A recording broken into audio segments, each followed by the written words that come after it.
Hola a todos, bienvenidos al primer video tutorial de la asignatura de Excel Empresarial. Para iniciar vamos a trabajar el tema de métodos abreviados y vamos a averiguar cómo este tipo de métodos nos permite trabajar de una forma mucho más fluida y rápida en nuestras hojas de cálculo. Vamos a comenzar trabajando dos métodos abreviados que nos permiten desplazarnos dentro de las hojas que componen nuestro libro de Excel. Como podemos observar en este ejemplo, nuestro libro está compuesto por dos hojas. La primera llamada base de datos 1 y la segunda llamada base de datos 2. Para poder desplazarnos de izquierda hacia derecha, tenemos que utilizar el método abreviado control más avanzar página. Para poder desplazarnos de derecha a izquierda, tenemos que utilizar el método abreviado control retroceder página.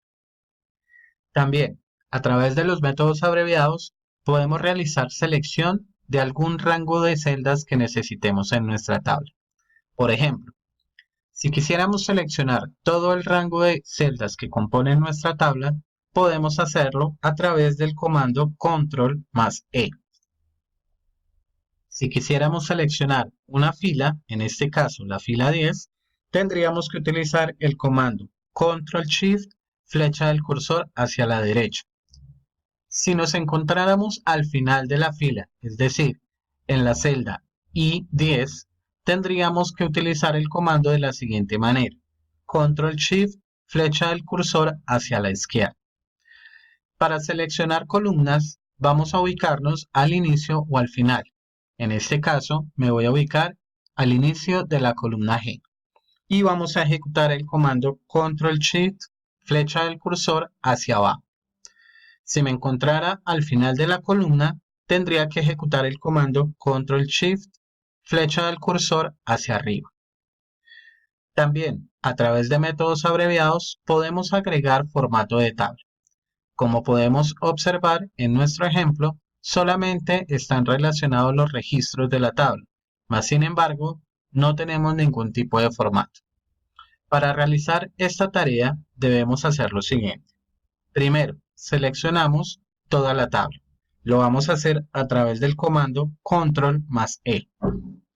Una vez seleccionada toda la tabla, vamos a ejecutar el comando control más Q. Cuando ejecutamos este comando, se abre el cuadro de diálogo crear tabla. En este cuadro de diálogo nos muestra el rango de celdas que estamos trabajando y una opción en la que nos permiten agregar o no un encabezado. Como nuestra tabla ya cuenta con un encabezado, habilitamos la opción y damos clic en aceptar. Excel agrega un formato de tabla por defecto. Sin embargo, como podemos observar, en la cinta de opciones, en la pestaña Diseño de tabla, se activan las herramientas para poder realizar cualquier modificación. Adicional a esto, cuando agregamos formato de tabla, automáticamente Excel agrega filtros por columna. Pero, ¿qué pasa si no queremos trabajar los filtros? Podemos utilizar el siguiente método abreviado. Tenemos que seleccionar la fila número 8, que es donde se encuentra nuestro encabezado. Lo vamos a hacer a través del comando control shift flecha del cursor hacia la derecha. Para quitar los filtros podemos utilizar el comando control shift L. También podemos abrir el cuadro de diálogo de formato de celda con un método abreviado. Lo vamos a hacer para cambiar el formato de la columna salario. Vamos a seleccionar los datos de la columna ejecutando el comando control shift flecha del cursor hacia abajo. Para abrir el cuadro de diálogo de formato de celda, tenemos que ejecutar el comando control más 1. En este caso, vamos a modificar a categoría moneda, símbolo, español Colombia. Y damos clic en aceptar. También podemos hacer modificaciones a la fuente que se encuentra en alguno de los datos que están en las celdas de la tabla. Podemos hacerlo de la siguiente manera. Vamos a modificar las características del texto de la fila número 8.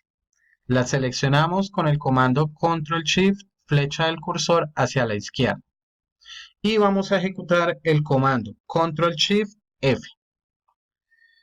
Se abre el cuadro de diálogo de formato de celda. Sin embargo, como podemos observar, se abre directamente en la pestaña Fuente, donde podemos cambiar el tipo de fuente, colocar tachado, superíndice, subíndice, cursiva, negrilla y también el tamaño de letra.